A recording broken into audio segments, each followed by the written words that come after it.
Hə dostlar, bu dəfə sizə Kanadada əkdiyim ştillərin axırı necə oldu ondan danışım. Keçən dəfə əkdiklərim, anam dedi ki, səhv eləmirsən. Bilirsiniz ki, Kanadada hava gec istilənir. Sən demə, ona görə onlar evdə yetişsə də mən onları soyuq həyətə çıxara bilmədim. Və dünən yenidən əkdim. Anam dedi ki, bu dəfə onları həyətdə ək. Əgər aranızda kiminsə başı bağçılıqdan çıxırsa, bizə yazsa, kömək olsa çox sevinərik.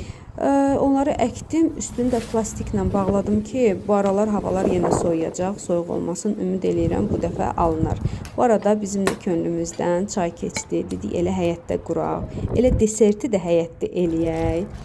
Mən neynədim, biraz bilinç kimi bir şeylər elədim. Roland da o arada samavarı qaynatdı. Arası üçün fikirləşdim, neyniyim, mürəbbə yoxsa dedim, yox, onu da elə təzə-təzə nəsə pişirim.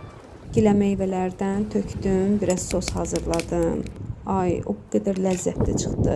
Bilinçiklərin arasına smetandan, sonra o sosdan qoyub yedik. Əgər belə videoları daha çox görmək istəyirsinizsə, bəyənməyi, şərh yazmağı, abunə olmağı unutmayın. Çox sağ olun.